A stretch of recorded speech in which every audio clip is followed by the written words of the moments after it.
Hello students, welcome to Edu Study 26।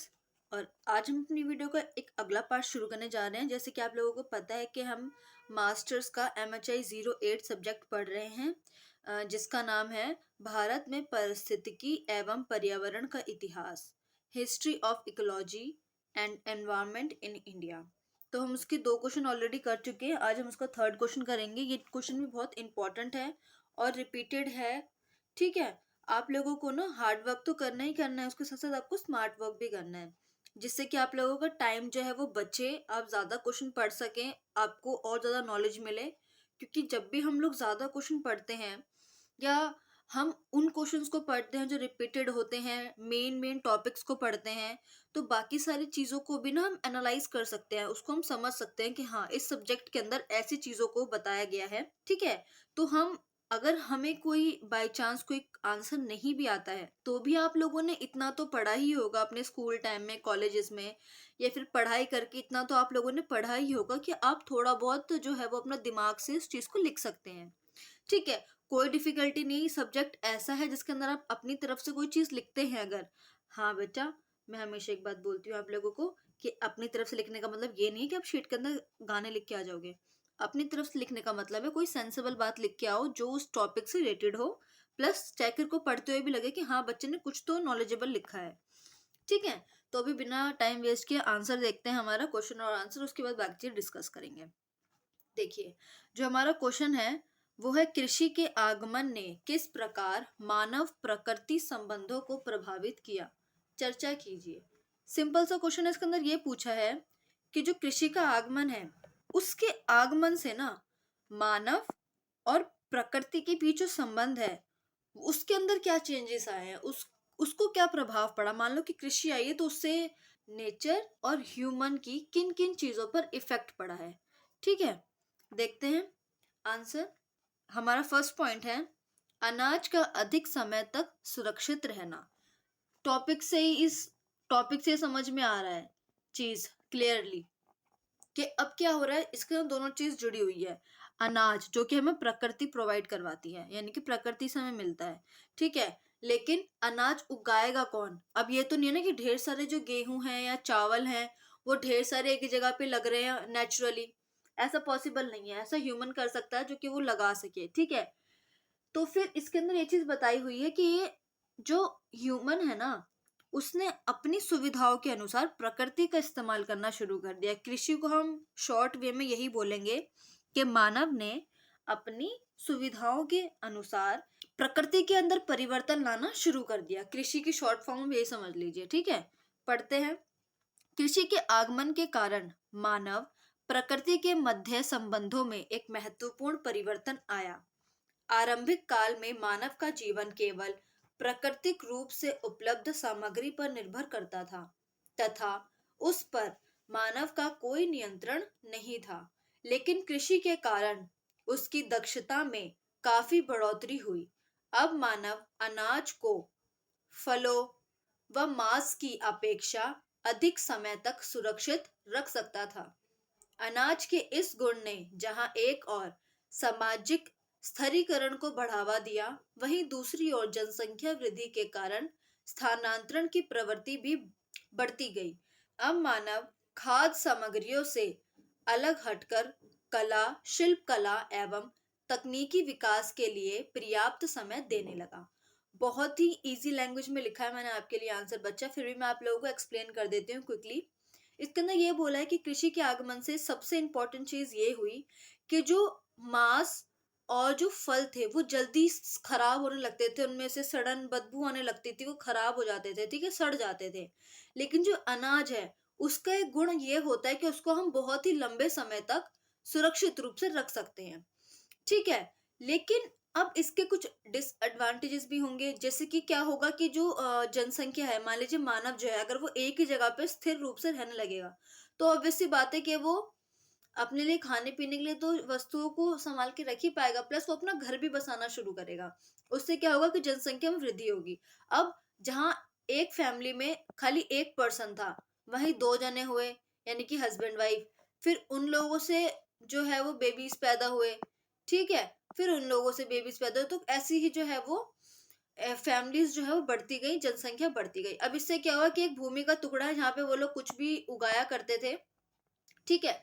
अब उस भूमि पे इन लोगों को कृषि करते हुए 5 ईयर हो गए, या मान लीजिए 10 ईयर हो गए। तो भूमि जो है ना अपनी उपजाऊ क्षमता खत्म कम कर देती है, खत्म नहीं बोलूंगी मैं, कम कर देती है, क्योंकि शुरुआती दिनों की बात हो रही है यहाँ पर, ठीक है।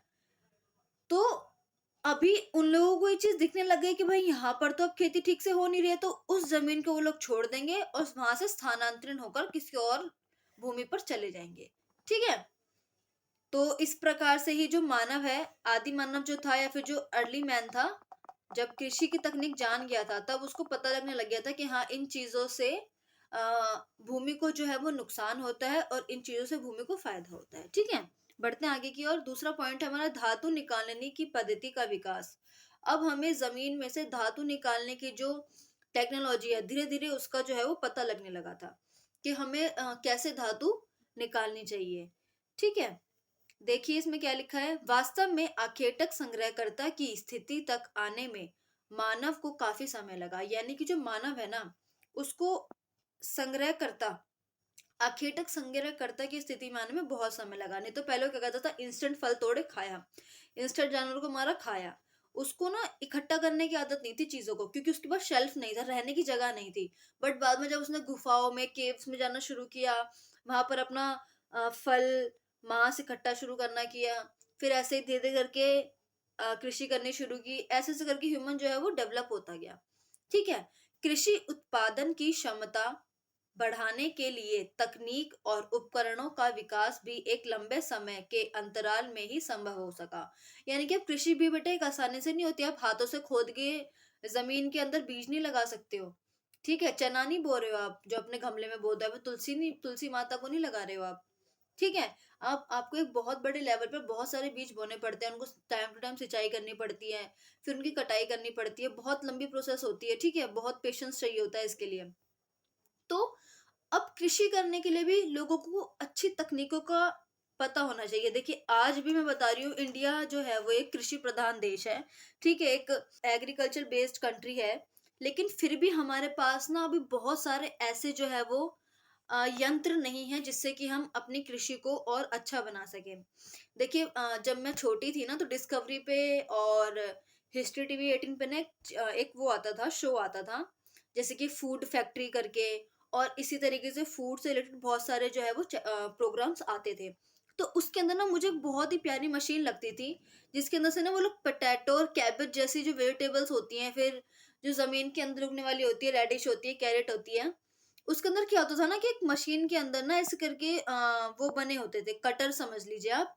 तो ना वो ऐसे राउंड राउंड घूमते थे और जमीन के अंदर घुस के ऐसे चीजों को निकालते रहते थे। और क्या होता था कि उसके 3 लेवल्स होते थे, ठीक है। उसमें पहले पोटैटो को जमीन के अंदर से निकाला, फिर उसकी मट्टी झाड़ी और फिर एकदम क्लीन पोटैटो को यहाँ पर लाकर उन्होंने उस डब्बे में डाल दिया जहां पर आलू को स्टोर किया जाता था। तो अभी भी आप अगर डिस्कवरी या फिर उस पर सर्च करोगे ना फूड फैक्ट्री का, तो उसके अंदर ये चीज आ जाएगी, पूरा मेकिंग दिखाते हैं वो लोग। बट इंडिया में ऐसी कोई मशीन नहीं है। इसके रीजन दो है। पहली चीज तो ये कि हमारे जो कृषक हैं वो इतने ज्यादा एजुकेटेड नहीं है कि मतलब उन लोगों को उस मशीन का इस्तेमाल करना ठीक ढंग से आता हो, ठीक है, या फिर उसके रख रखाव को वो अच्छी तरह से समझ सके। दूसरा सबसे बड़ा रीजन ये है कि वो बहुत ज़्यादा एक्सपेंसिव होती है, और हमारे यहाँ के तो किसान बेचारे वैसे ही सुसाइड कर लेते हैं अपने कर्ज में डूब के, इतनी ज़्यादा खराब हालत है उनकी। तो फिर ये चीज़ें भी देखी जाती हैं। अगर इंडिया जो है वो अच्छे से डेवलप हो जाए या हमारी गवर्नमेंट लोगों को सपोर्ट करने लग जाए, जो कि कर भी रही है काफ़ी हद तक, लेकिन और ज़्यादा करने लग जाए, हम लोग फूड की वेस्टेज ना करें, तो धीरे धीरे करके जो है वो हम अपने कृषि क्षेत्र को भी डेवलप कर सकते हैं। क्योंकि बेटा हिस्ट्री का जो बेस होता है, मैंने आपको बिल्कुल अपनी स्टार्टिंग की वीडियो में बताया था जब मैं आर्काइव्स एंड म्यूजियम पढ़ा रही थी बच्चों को, कि जब भी हम इतिहास को पढ़ते हैं ना, तो उसका हम बेस देखते हैं दो चीजों से, कि पहला तो कोई भी नगर देश किस नदी के पास स्थित है, और दूसरा कि उन लोगों को खाने का सोर्स क्या है, वो लोग किस प्रकार से अपना खाना संग्रह करते हैं, ठीक है। क्योंकि ह्यूमन की लाइफ खाने पर ही डिपेंडेड है, अगर इंसान को खाना नहीं मिलेगा तो इंसान जीवित नहीं रहेगा। देखिए आगे बढ़ते हैं, बहुत कुछ समझा दिया मैंने। कृषि पर नियंत्रण व भोजन प्राप्ति के प्रति अव्यवस्थित होने के बाद मानव के पास अधिक समय बचने लगा, क्योंकि कृषि एक मौसमी कार्य था। अब अब क्या करने लगा है ना, ह्यूमन के पास टाइम बचने लगा है। क्यों? क्योंकि मान लीजिए कि वो एक सीजन में खरीफ फसल उगाता है, ठीक है, और एक सीजन में वो रबी फसल उगाता है, और जिस जिस मौसम में वो फसलें नहीं उगती हैं उस मौसम में वो आराम करता है, ठीक है। तो फिर अब क्या करेगा मानव? लेकिन कालांतर में जनसंख्या की वृद्धि के कारण अधिक कृषि उत्पादन के लिए अच्छे उपकरणों तथा सिंचाई के लिए अच्छी तकनीकों की मांग बढ़ने लगी। अब ऑब्वियस सी बात है, जनसंख्या बढ़ेगी तो लोगों को ज्यादा फूड चाहिए, उसके लिए ज्यादा सिंचाई चाहिए, ज्यादा सिंचाई के लिए ज्यादा पानी चाहिए। अब पानी और सिंचाई करने का जो तरीका है उसको उत्तम बनाने के लिए बहुत सी टेक्नोलॉजी चाहिए। तो इसी के चलते जो इंसान है उसने धातु निकालने की पद्धति को विकसित करने का निर्णय लिया, ठीक है, जिससे कि वो ऐसी चीजों का निर्माण करे कि सिंचाई करना बहुत ही आसान हो जाए उनके लिए, ठीक है। इसके परिणाम स्वरूप धातु के प्रयोग का प्रचलन और धातु कर्म द्वारा धातु निकालने की पद्धति का विकास हुआ, ठीक है। बढ़ते आगे। मिश्रित सामाजिक रचना। धातु कर्म की विशेषता यह है कि इसके लिए उच्च कोटि की दक्षता तथा विशेष ज्ञान की आवश्यकता थी। यानी कि जब भी हम धातु कर्म को निकालने की बात करते हैं, यानी कि धातुओं को निकालने की बात करते हैं या फिर उसके इस्तेमाल का सोचते हैं, तो उसके लिए हमें दक्ष लोगों की आवश्यकता होती है, या फिर जो लोग दक्ष लोग बेटा वो होते हैं जो ट्रेंड हो, जिनको पता हो कि कौन सी वस्तु को किस प्रकार निकालना है, उनको किस प्रकार से सुरक्षित पहुंचाना है, व कि कौन सी चीजों के मिश्रण से वो एक ठोस धातु बन सकती है। इसके कारण धातु कर्म एक पूर्णकालिक व्यवसाय के रूप में सामने आया। अब दक्ष लोगों की आवश्यकता होगी तो यानी कि हर कोई तो कर नहीं पाएगा, क्योंकि सब लोगों का काम अलग अलग होता है। तो अब ये क्या बन गया, एक व्यवसाय बन गया, एक बिजनेस बन गया, समझ लीजिए आप। इस प्रकार के दक्ष व्यक्ति अपना जीवन यापन कृषि अधिशेष पर कर सकते थे। यानी कि अब जो ये लोग हैं जो धातु कर्म को निकालने की बात करते हैं या फिर उनके मेकिंग की बात करते हैं, वो अपना जीवन यापन ना कृषि के बिना भी कर सकते हैं, ठीक है। और समाज में जो ऐसे वर्ग होते हैं ना वो बहुत अधिक रूप से दिखने लगे थे उस समय। देखिए यहाँ से पढ़ के समझ में आएगा आपको। अतः समाज में एक ऐसा वर्ग उत्पन्न हुआ जिसका अनाज उत्पादन से सीधा संबंध नहीं था। जैसे कि मैंने आप लोगों को बताया कि बिना कृषि करे भी अपना जीवन यापन कर सकते हैं। हालांकि इनका कहीं ना कहीं कृषि से संबंध तो है, बट ये कृषक नहीं है, किसान नहीं है कि खुद जाके अपने खेत में कृषि कर रहे हैं। ये किसानों को ऐसी चीजें प्रोवाइड कर रहे हैं जिससे कि किसानों को आसानी हो कि वे खेती आसानी से कर सके, ठीक है। परंतु अन्य लोगों के श्रम के उत्पादित संसाधनों पर अपना जीवन यापन करने में सक्षम था। वही चीज जो मैंने आपको समझाई है कि वो लोग कृषि करेंगे और इन तक वो अनाज पहुंचाएंगे। बार्ट सिस्टम चलता था ना बेटा, फिर धीरे धीरे करके पैसा आने लगा, ठीक है। इस प्रकार कृषि पर आधारित समाजों का हम एक मिश्रित समाज संरचना के रूप में वर्णन करते हैं, जिसके अंदर स्थिरित सामाजिक व व्यवसायिक समूह मौजूद था। यानी कि हम मिश्रित सामाजिक संरचना से यहाँ पर मतलब बेटा ये बना कि खाली कृषक वर्ग नहीं आते कृषि से जुड़े हुए, कृषि के अंदर जितनी भी चीजों का प्रयोग किया जाता है, ठीक है, चाहे वे धातु कर्म हो, चाहे वे अनाज को बोने से पहले भूमि देने वाले लोग हों, या फिर मान लीजिए कि जो किसान होता है बीज भी वो कहीं से लाता है, तो बीज देने जो बीज प्रोवाइड करते हैं वो लोग हों। तो जितने भी लोग कृषि से संबंधित कार्यों में जुड़े होते हैं वे सभी कृषक समाज के अंदर समाहित तो नहीं होते हैं, उनको हम मिश्रित समाज के अंदर समाहित करते हैं, ठीक है। यानी कि वो किसी न किसी रूप में इनडायरेक्टली कृषि से संबंधित हैं। बस बेटा आई होप कि आप लोगों को समझ में आ रही होगी ये चीज। नहीं समझ में आ रही तो प्लीज मुझे कमेंट कर देना। ये बहुत आसान है बट मैं आपको डिटेल में इसलिए बता रही हूँ क्योंकि कभी कभी क्या होता है ना कि अगर हम कोई चीज सुनते हैं बार बार तो हमें ना वो चीज क्लियर हो जाती है। और मैं ये चाहती हूँ कि आप इतने समझदार हैं, मास्टर्स के एग्जाम दे रहे हैं, तो आप लोगों को रट्टाफिकेशन करने की कोई जरूरत नहीं है, रॉट मेमोरी से कोई फायदा नहीं होता है। आप लोग मेरी बात सुनिए अच्छे से, नोट्स को पढ़िए और अपनी लैंग्वेज में लिख के आइए। आप जितने अच्छे से अपनी लैंग्वेज में एक्सप्लेन कर सकते हैं ना, किसी और के नोट से आप नहीं कर सकते हैं, ठीक है बच्चा। बढ़ते हैं आगे।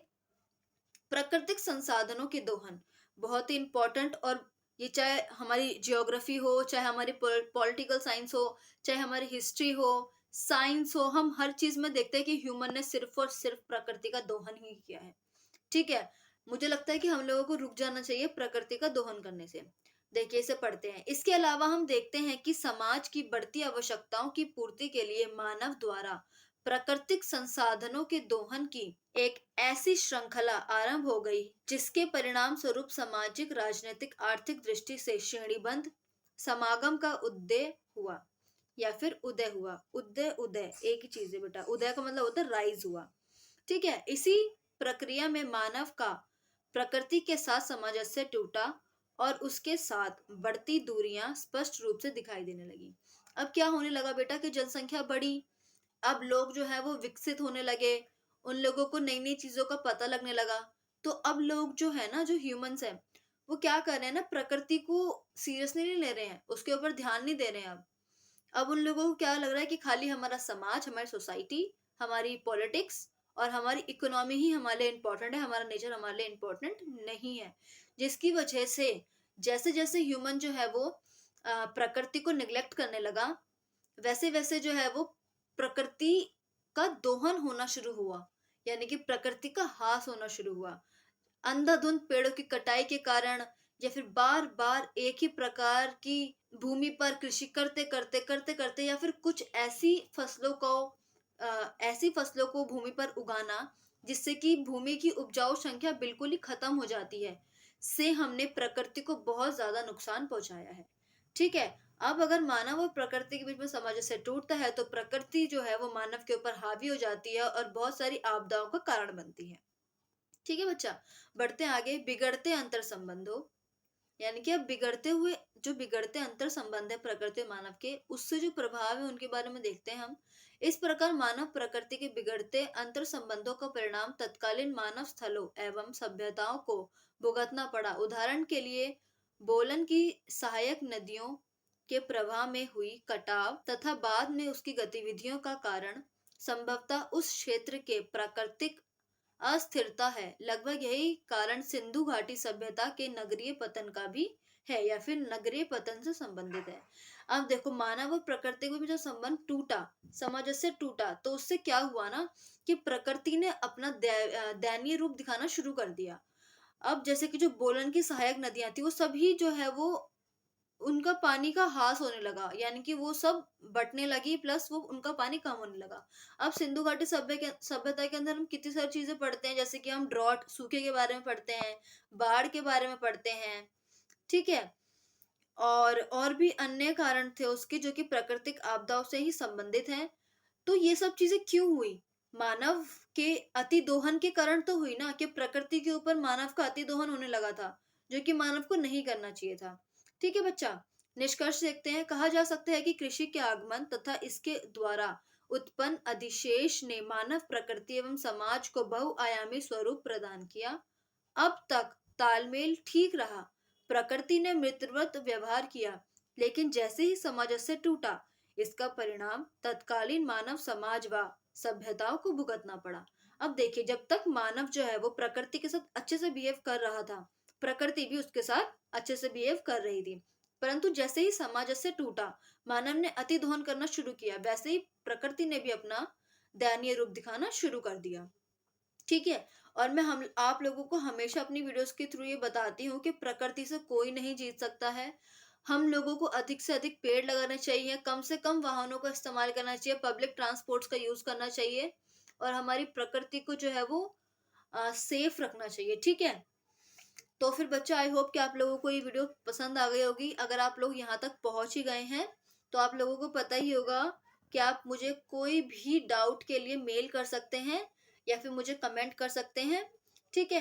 और मेरी वीडियोस को लाइक कीजिए, मेरे चैनल को सब्सक्राइब कीजिए, और मेरे आने वाली वीडियो के नोटिफिकेशन पाने के लिए बेल आइकन को प्रेस जरूर कर दीजिए बच्चा। Thank you so much. और एक चीज और, मुझे बहुत सारे बच्चे जो है वो पॉपुलर कल्चर के लिए मैसेज कर रहे हैं, कमेंट्स कर रहे हैं। तो बच्चा, आप लोग मुझे प्रॉपर एक क्वेश्चन लिख के सेंड कर दीजिए। आप लोगों को जिस क्वेश्चन के अंदर डाउट है, सब बच्चों ने अलग अलग क्वेश्चन किए हुए हैं, और मैंने आप लोगों को 7 क्वेश्चन कराए हैं टोटल पॉपुलर कल्चर में, जो कि आपके रिपीटेड होते हैं। आपको 5 क्वेश्चंस करने होते हैं। ठीक है। तो मैंने ऐसे ही क्वेश्चंस करवाए हुए हैं आपको बच्चा, जिसके अंदर से आप एक ही क्वेश्चन में से 2 2 3 3 आंसर बना सकते हैं। लेकिन फिर भी आप लोगों को कोई डाउट लगता है तो आप लोग मुझे ना अच्छे से प्रॉपर एक क्वेश्चन लिख के सेंड कर दीजिए, ताकि मुझे भी कोई कंफ्यूजन ना हो और मैं आप लोगों को भी एक प्रॉपर आंसर जो है वो रेडी करके दे सकूं। ठीक है बच्चा? और इसके अलावा thank you so much. Bye bye, मिलते हैं नेक्स्ट वीडियो में।